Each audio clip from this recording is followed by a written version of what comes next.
What's going on, guys? Welcome back to WWE Pit. Today we're looking at the 6 greatest double WWE champions ever.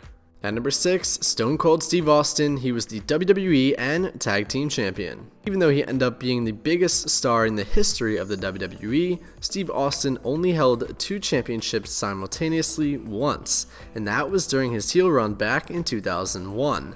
During that period of time, Austin was teaming up with his longtime rival Triple H as part of the two-man power trip. While WWE probably had big plans for the duo in the future, their reign of terror was cut short due to Triple H tearing his quadriceps muscle during a tag team championship defense against Chris Jericho and Chris Benoit. As a result, WWE ended Austin's heel run shortly thereafter. At number 5, Triple H, Intercontinental and Tag Team Champion. If Triple H were paired up with anyone else during this period of time, then he might have held both the WWE and Tag Team Championships at the same time.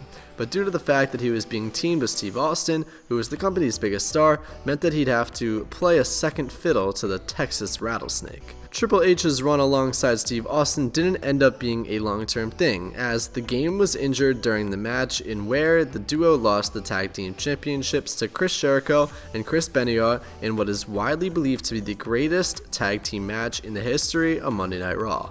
Scratch that. Greatest match in the history of Monday Night Raw. Believe that. At number 4, John Cena, WWE and Tag Team Champion. Even though John Cena has held more gold during his time in the WWE than almost any wrestler in the company history, except for Ric Flair, where they're tied with 16 world titles, he only managed to be a double champion once, which was way back in 2007. At the time, Cena was the WWE champion and he was feuding with Shawn Michaels, who was set to challenge him for the title in the main event of WrestleMania 23.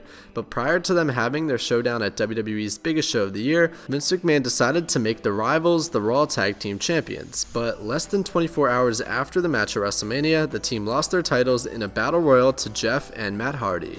At number 3, Seth Rollins, WWE and United States Champion. Seth Rollins had a pretty incredible year as WWE's top heel back in 2015. He first won the WWE World Heavyweight Championship during the main event of WrestleMania 31, where he had the greatest cash-in in Money in the Bank history in the closing moments of the Brock Lesnar vs. Roman Reigns match.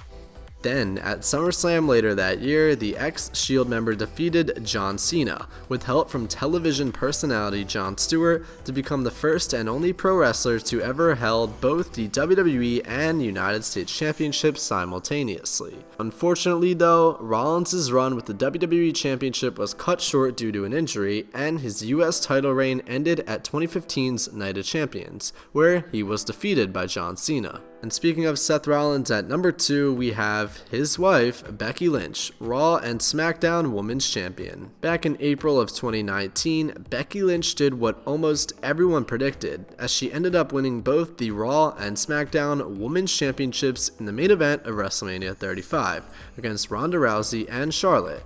According to multiple reports, the original plan for WrestleMania 35 was to have Ronda Rousey go one-on-one with Charlotte Flair, but WWE was forced to change that match due to the meteoric rise of the man. While the original plan was for that year's WrestleMania main event might have just ended up being very good, it certainly wouldn't have been as hot without Becky Lynch. It's possible that Becky will end up losing one of her titles soon, which she did, but as of right now, she's the best double champion that WWE has had in several years. At number 1, Chris Jericho, WWE and WCW World Heavyweight Champion. It's hard to put anyone else above the first ever undisputed WWE Champion, especially when you consider the fact that Chris Jericho beat 2 of the biggest superstars in WWE history on the exact same night to do so. Back at WWE's Vengeance pay-per-view in December of 2001, Vince McMahon wanted to unify the WWE and WCW World Heavyweight Championships, and in order to do so, the show featured 3 title matches, 2 of which would decide who would be competing in the show's main event for both titles. First, in the show's second to last match, Jericho defeated The Rock for the WCW title, and in the main event, he defeated Steve Austin for the WWE title. He then went on to lose the undisputed title to Triple H in the main event of WrestleMania 18 roughly 4 months later. Alright guys, thank you for watching this video of WWE Pit. If you enjoyed, do me a favor and hit that like button, subscribe, and comment down below your favorite double champion of all time. Mine's either Becky Lynch or Triple H, and I'll see you guys in the next video. Stay safe and have a great day.